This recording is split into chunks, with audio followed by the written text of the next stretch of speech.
Ever wondered what makes TV so powerful in Jamaica? Time to find out. Welcome to Global TV Group 358, where television meets innovation. We're not just about shows, we're about shaping society. In Jamaica, TV keeps you informed, connects diverse voices, and supports democracy. Imagine a Jamaica where broadcasters unite, sharing data and collaborating globally. That's us, a unified voice in the TV industry. Did you know TV advertising is still king? It drives website traffic, boosts brand equity, and powers integrated campaigns. Even in an age of digital, TV stands strong, resilient in tough times. Our Global TV Deck is your treasure trove of insights and data. With charts, graphs, and success stories, it's your guide to impactful TV advertising. Curious to learn more? Visit our website and see how Global TV Group 358 keeps television at the heart of entertainment in Jamaica. Get ready to binge watch the future.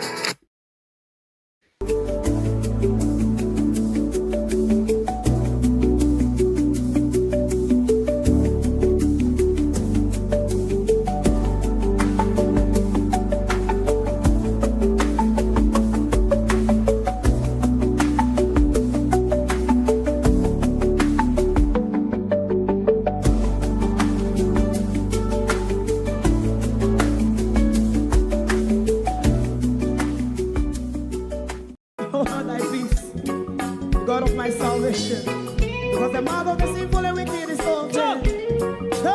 Rastafari.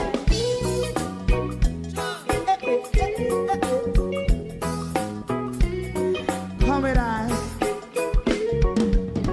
Rastaman throw one stone, and it break a bad feeling to all wicked men. Not a people there. Make a man throw one stone, and it bring a bad feeling to all wicked men. Only when man like Marcus Garvey speak, wicked men would I hear. Hear now hear. Instead of that, they only sit aside and rob and cheat, and not first and for make up what I seen to. Make him a throw and stone, and they bring a bad feeling to all wicked men. Oh, what a plan! Make him a throw and stone, and they bring a bad feeling to all wicked men. So, my favorite man, if Rasta make a progressive move, wicked men are red. How they want to see the day them can sell out Rasta and sell it out and sell out Babylon. They give man show and stone, and they bring a bad feeling to all wicked men. They give man show and stone, and it bring a bad feeling to all wicked men. If Rasta make a progressive move, wicked men are red. How they want to see the dead and can sell out Rasta and sell out, I sell out Babylon. Yes, stop on the right. You might throw and stone, and it bring a bad feeling to all wicked men. Oh, what a black thing, man, throw and stone, and it bring a bad feeling to all wicked men.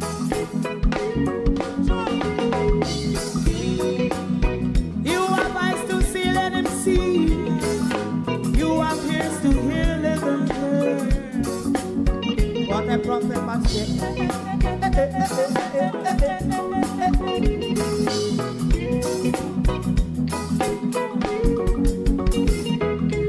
President Mandela was in prison for 20 odd years. And he leave from the prison and take the seat of the president. Stone one. Big him and show one stone, and it bring a bad feeling to all ways.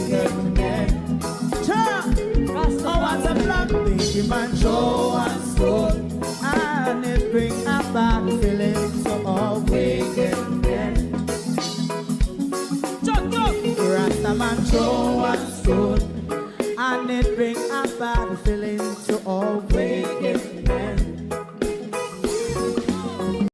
Stibbidim day, stibbidim day, stibbidim day. We in Global TV say certain kind of friend we no keep, and some informer friend we love like. We in Global, bona fake friend and bona tape. We in Global, we not promote them, we not support them. Look at them on the cheek, come here represent for.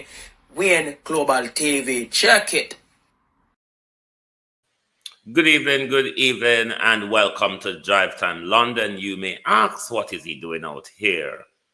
We are here to advance a breaking, developing story in the fight for freedom of speech and expression as opposed to the government Cybercrime Act. The popular TikToker 119 have been arrested and charged under the government Cybercrime Act. This will be a very short live. We will delve into the article for you, and then we see what we have to say to Andrew or ask Andrew. Bear in mind that the government and the JCF has striked against one who think that Andrew is one of the slice brothers. 119 thinks Andrew Holness is the best Prime Minister Jamaica yet to have. We will see how that progress with Andrew Holness continue grab for power and the violations of fundamental rights. The good thing, though, he vowed to fight this in the Constitutional Court. I think this ought to be contested in the Constitutional Court as to how police officers are interpreting the Cybercrime Act when it comes to the malicious communication clause.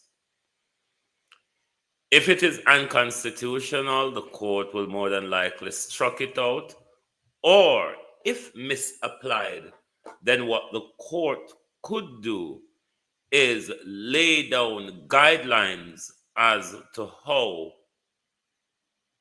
the malicious communication ought to be approached. So let's see, here's another major constitutional brouhaha is about to start. To my community party and all my family members, platform moderators, membership holders, viewers, subscribers, commenters, and trolls, good evening, and welcome to Drive Time London, Lunchtime Global. Beverly, Debbie, good evening, and welcome. Thank you all for joining us this evening. Sunshine, good evening. Empress Deb, good evening and welcome. Good evening, Marcia Thomas. Good evening. Oh, Jason Kane, Chelsea Clinton, Andrea Joan Hamilton Wilson, Jude Roberts, Sharon Bernard, Chelsea Clinton, Joan Bailey. Good evening, Beverly Wilson, Kate M. Good evening, Christine Gilbert. Good evening, Canadian Gal, Sheila Barrett Watson. Good evening, all, and welcome. Who is on the tick? Blake, Derek, Richard, Jeanette, Michelle, Palmer, Kathleen, and Sima. How are you all doing? We will read the article for you, and then I'll have my say on the issue after reading the article. The TikToker 119 charged with malicious communication over a post about a St. Catherine woman.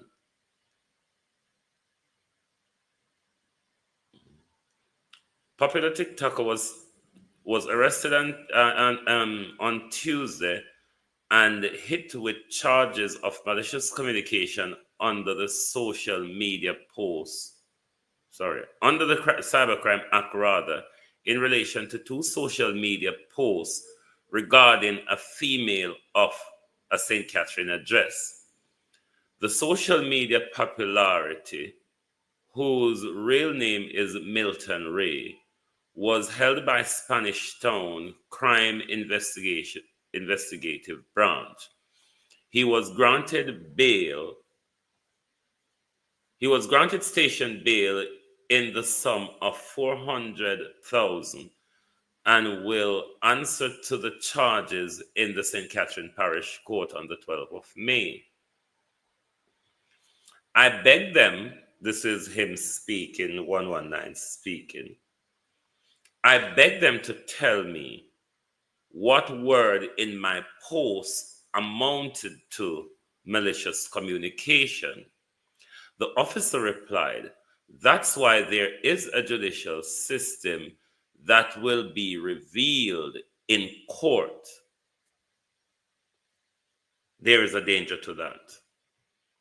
And somebody remind me to go back to that paragraph when I'm giving my explanation, where the officer told him that that will be revealed in court. He explained when I contacted, that is the observer saying that was what he explained to them when they contacted him. The TikToker, who is a former journalist, is relishing the challenge to his freedom of speech and expression rights, which he believes are core human rights. I am seeking a stay on the matter pending a challenge in the Constitutional Court. I believe this is a new law for the police who are seeking to infringe on the rights of regular Jamaicans by misinterpreting the law in order to muzzle them, he said. The case revolves around 2 social media posts that 119 allegedly made regarding a young lady who later filed a complaint to the Spanish Town CIB. Ray believes that the newly instituted Cybercrime Act is patently unconstitutional, infringing dangerously on the provisions of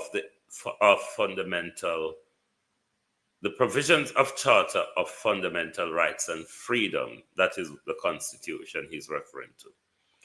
All citizens of Jamaica should know that if you speak the truth, the police can come for you and arrest and charge you. The provision of the new law are clearly not justifiable in a free and democratic society, he stressed. Hold on. Ray find it frightening that a law in Jamaica allowed the police to arrest and criminally charge a citizen for relating his or her experience. He emphasized that the police have a duty to properly investigate a matter and ensure that any charge preferred are substantial, not trivial, and are cogent enough to present to a court of law. This whole thing is ridiculous. The arresting officer just called me in and charged me. I did nothing wrong. I did not threaten any post I alleged made was not obscene, and it wasn't done with the intention to harass any person or cause any harm to any person or property. The state is just trying to suppress my constitutional rights to freedom of speech, said 119. In recent times, several persons have been hit with malicious communication charges, mostly in relation to disseminating of obscene photos or videos of women without their consent. Section 9 of the Act outlines penalty for using computer devices to send threatening, harassing, or defamatory material. I don't know how defamatory get into crime. Defamatory material or material inciting harm. Offense can result in fines and imprisonment with a maximum penalty of 20 years. More than gun, you know. Hey, whoa, more than gun. More than gun. But the defamatory material, how do you stop that in a criminal act? That if I defame somebody, the police can arrest me. I do agree with him contesting this in the constitutional court, because this is literally gibberish. I didn't even know that the act has this part in it, defamatory material. So is the Jamaican government trying to turn defamation into a crime rather than a civil matter? Ray said he is not intimidated by the charges, which he believed was calculated to suppress his social media advocacy. According to the Cybercrime Act, there are 3 ingredients that must be proved by the material present to an investigator before a prosecution can be initiated under the section. They are: 1, that a person use a computer to send or publish material by a person to a social media site. 2, that the data sent is obscene or constitute a threat or menacing in nature, intending to threaten with harm or danger. And 3, that the material, which is either obscene or threatened or menacing in nature, or all 3, or a combination of the 3, was sent with the intention to harass any person or cause any apprehension of harm. That's fear of harm when you hear them use the word apprehension of harm. Fear of harm, and top confuse people with the big words. To any person or property. So that ends the article. Now, I am worried about this Cybercrime Act and how the government is using the malicious communication clause. Because if you're not new to Global TV, you know I have that same problem with them, and not just Kippridge, but also the young lady who is still under arrest under the same malicious communication. For what reason? One doesn't know why she's such a threat to society under this act, that she has been denied her liberty up until now, pending a trial. Were you getting a feedback? Hold on there.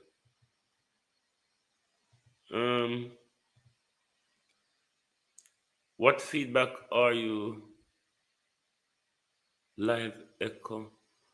I don't know what's giving an echo, you know, because I don't have anything extra or so on. Boy, But let me turn to explain something about the Terrorism Act in Britain. Oh, you're not getting it. If you're getting an echo, just close your TikTok and come back again. It might solve the problem. The Terrorism Act of Britain, because the Terrorism Act, the Cyber Crime Act, and all of them acts, these are the new acts that government have a lot of suppression clauses in, which if we don't know carefully, we get trapped by them. But after the 9/11 situation in the United States, and they start to do all of these terrorism legislation, when the Terrorism Act of, I think, 2000 implemented, starting in 2001, they did some reform to it after the 9/11 attack. There was a lot of opposition to the act when it was going through Parliament because there was so much in there that was a threat to the broader society's right that doesn't really concern fighting crime or terrorism. The first person to be arrested under that act that Tony Blair brought after the 9/11 was a pensioner. And what was that pensioner's crime under the Terrorism Act? At the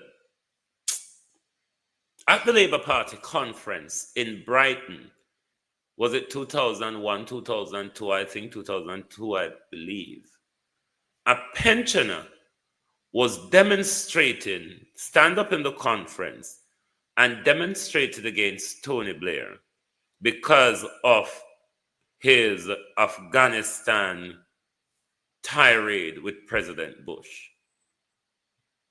And that was the first person to be arrested under the Terrorism Act, a pensioner, for protesting against Tony Blair's brutality in Iraq and Afghanistan. It was a pensioner first.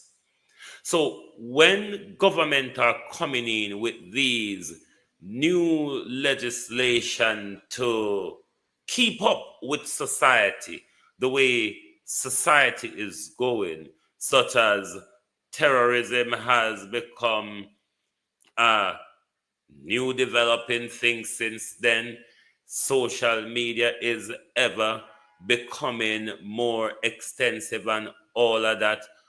But we're not saying there shouldn't be legislation to govern or protect other people's rights within these areas. But what we must also be careful of is that government can have clauses within these laws that are designed to take away your power and suppress your rights. The paragraph for Mr. Me did forget back to. This is why I do agree that he ought to contest it in the Constitutional Court. Because defamatory material in a criminal law, it means the same government, they can politically bypass the civil law of defamation and use that Cybercrime Act to arrest you for defamation. So that's why a law like this ought to be reviewed in the courts. Because when government have these little dodging, because when they say the defamatory material in there, that sparked me.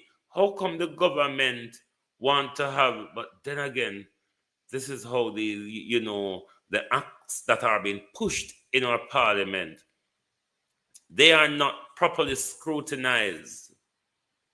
Because if they're properly scrutinized, all defamation get mixed up in criminal law. Where a prime minister where a country rather, not a prime minister, a country can legislate that they can arrest you for defamatory material. This is why I think he ought to go forward with a challenge on this. But regardless of who 119 is, regardless of his Andrew affiliation, it's really not about that when it comes to our rights. If the government can attack one of us, the government can attack all of us. We are aware from what this Prime Minister told us. They're tracking us on social media to hear what we say, who for side with the pan, and who pay we to talk about it. The Prime Minister already told us that. But the way the police are using the Cybercrime Act, there really ought to be court intervention into this, because when the police are going to tell him another thing again where spark me in this thing, is when he pressed the police to find out what part of his information is defamatory. Because if you arrest somebody,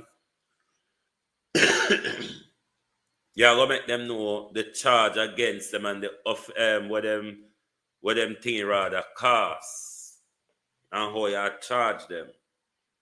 So for him to be telling him, when you get to the court, you will find out. There is what Horace Chang and the Department of Prosecution, Paula Llewellyn, you need to put out this advice to them. There is what is called a disclosure rule when you charge someone. The disclosure rule means that they must know who it is that is bringing an allegation against them and what they are being charged for. So you don't just arrest people and say the court will work out, or you will hear in a court what the actual offenses are. That's not the court's duty to pronounce offenses. It's you and Paula's duty to do that.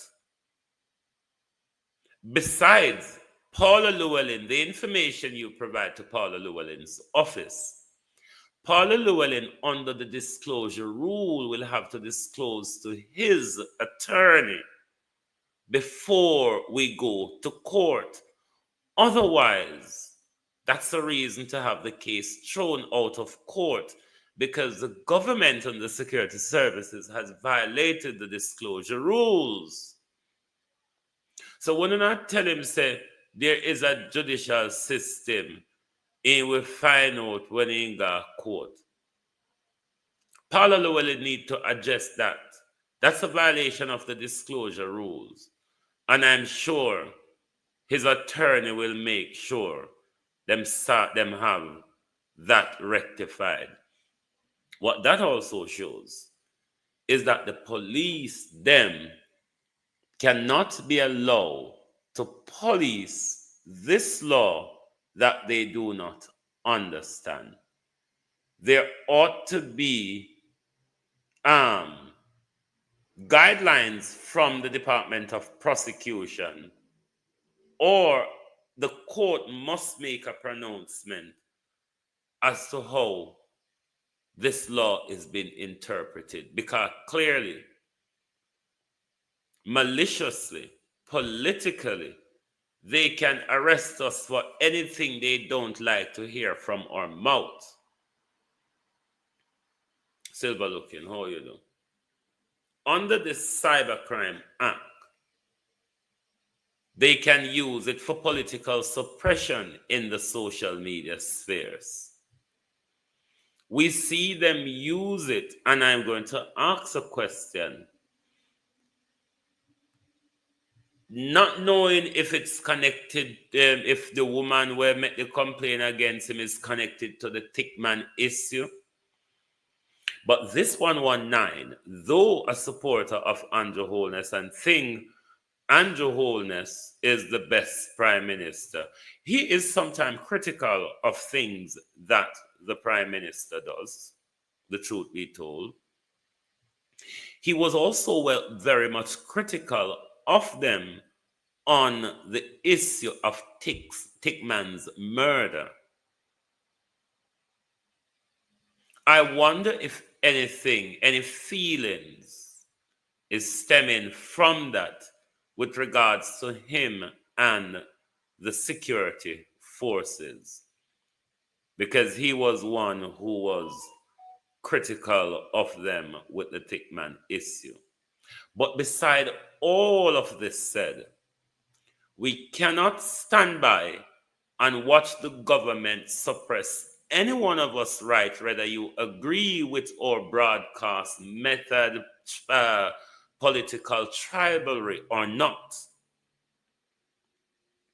Because if one can be attacked by the state, any of us can be attacked and be silenced by the state. This is one that we must keep our eye on to see how it goes. Given on Sunday, you see the outburst of Sergeant Arlene McBean at her colleague's funeral, that if we don't talk kosher about the police, they are going to brand us as terrorists. Those are strong sentiments coming from the security service, which have an act like the Terror Act and the Cybercrime Act to suppress us if them don't like to hear what we talk. So we need to keep our eye to the ground and see how this is developing. And at no point, whether we agree with another broadcaster or not, we should turn a blind eye to the government suppressing their rights. Because when they came for my neighbor across the street, I was silent. When they came for my neighbor next door, I was silent. When they came for me, there was nobody there to speak. So we have to always stand up and make the government know we are here, we're watching you, even though we are splintered. When it comes to government attack, we can become a united force. And under no circumstances we should allow the government in a democracy to silence us in order to suit their political narrative. Of course, freedom of speech and expression is not an absolute right. It is what you call God, I always get confused here, so. Absolute right. Somebody help me now. Absolute right is what the government can't trouble. What the other one name again? But with that, what the other right, like freedom of speech and all of that, they come with responsibility. You have to exercise responsibility to enjoy those rights, because the government can deny you of them. There are legal mechanisms within your country to violate such right legally without the government being blamed for breaches of your fundamental rights. But the absolute rights are the ones that is protected, and government ought not to violate them under any circumstances. But we ought to take note of where things are going, especially with this Andrew Holness regime that has a very much dictatorial stance on a lot of things, has geared the country into qualified right. The other one that I was struggling with is called qualified right. Like the freedom of expression, speech, and liberty, and quite a lot, some of them are what is called a qualified right. What the qualified right means is that you have to respect somebody else's right and not violate the other person's right in order for your right to be protected under the law. For example, if you kill someone, then the government is entitled to violate your rights to liberty. So you have violated the qualification of your rights to liberty by committing the crime of murder. So there the government is justified in denying your qualified right. But when it comes to the absolute rights, such as the prohibition of torture, under what that means as an absolute right, it means that under no circumstances, no matter what you do, the government must not torture you. If there's evidence to prove that the government has tortured you, the government can be held responsible. That's how those two rights work, the absolute rights and the qualifying rights. Both of them, time come, fall under the enabler rights. But they have that branch where one is qualified, the other. Because even a lot of people do not understand that the right to life is not an absolute right. It's a qualifying right. It's mainly the one that is an absolute, the absolute rights, or the prohibition of slavery, the prohibition of torture and degrading treatment. What else is absolute right again? But there's not a lot of absolute rights. Most of them are qualifying right, because you can be subjected to breaches of those rights by what you do. So we must always, when it comes to the balance of right, always be careful that the government is getting the balance right. Now, the difficulty and what bothers me about the Andrew Holness government is the dictatorial style, the overwhelming legislative power, and how willing he and his apparatus is to play politics.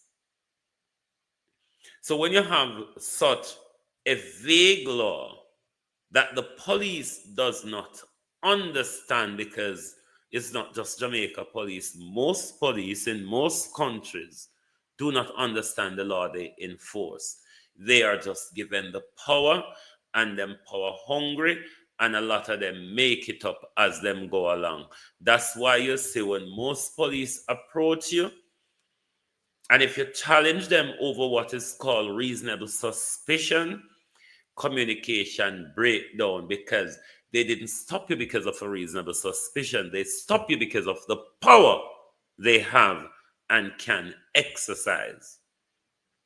So we must always be prepared to hold these people to account, because the politicians we send to parliament create powerful laws and in turn hand over to them to apply, even though in application they may have a grave misunderstanding or lack of knowledge of what they are enforcing. Head teacher K, how you do? So I'm very glad that he's going to challenge this in the Constitutional Court, because the defamatory material in a piece of criminal legislation doesn't really sit well with me, or the violation of the disclosure rules. I think Paula Llewellyn ought to address that, because a police shouldn't. Let me tell you when a police can tell you that. It's generally under the Terrorism Act, where you have what is called closed case materials. The Terrorism Act in this country provides for that. If you're charged under the Terrorism Act and then, state security is linked into that, what you have is you can have a closed case material, which is a dictatorship style, because you cannot be questioned. You who are being charged or accused cannot be questioned in the presence of your attorney. What covers under the closed case of the trial, your attorney is not privy to. Sometimes, because the state have quite an amount of power in doing this, sometimes even the judge is not privy to that information, because what the state does is rely on state classification in order to withhold that information from everybody, including the judge. What happened then next is the judge will appoint an independent defense appointed by the Home Office, still the government, that reviews what is deemed as the closed material case, and then justify and relate to the judge that the state has reasons for their prosecution. The only time the disclosure rules are violated in how the police are telling when you get to court, you will hear.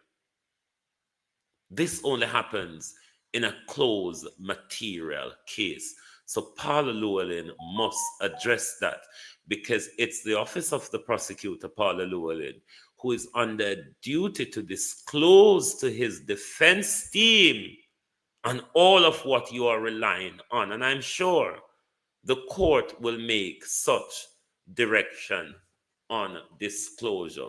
But what it shows is that the police, them don't know them are police. They really, really don't know. But as I said, that was the only issue that I want to focus on in this slot. As you know, we are back tonight with the people's point of view. But thank you all for turning out this evening, and let us have a clippets of the Lipstick Queens before we jump off and go do more walk to come back tonight again. Oh, thy peace, God of my salvation, because the mouth of the sinful and wicked is open. Ah, Rastafari.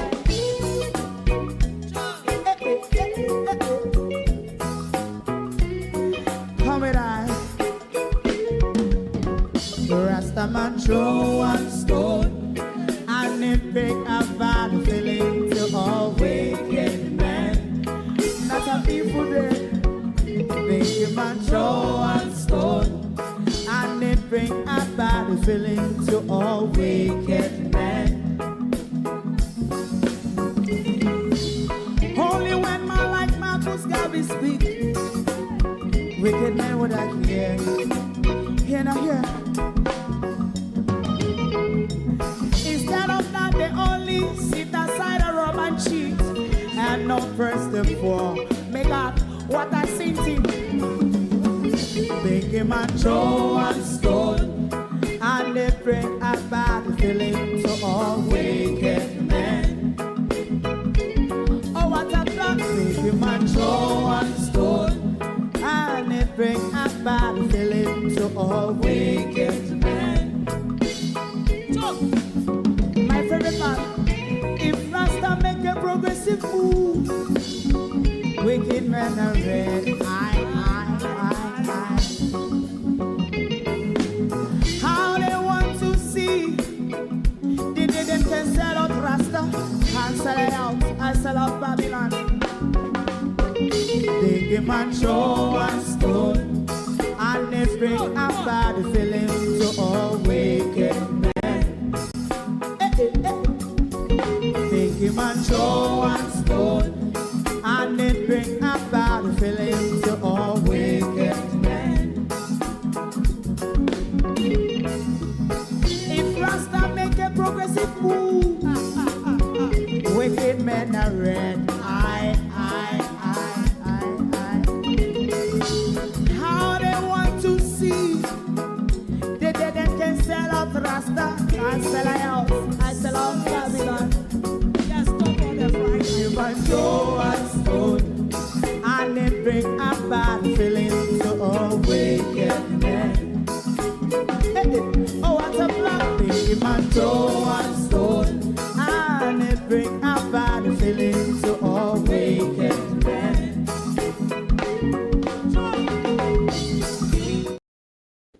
Thank you very much. Thank you very much for being here this evening. Lovely to have your support. Join us back tonight for the People's Point of View. Thank you very much, and good afternoon from the Global Television Group. Thank you. If you don't like missing out on the latest shows but still enjoy classic hits, then Global TV Group 358 is your perfect match. Global TV Group 358 isn't just another channel, it's your ultimate TV experience.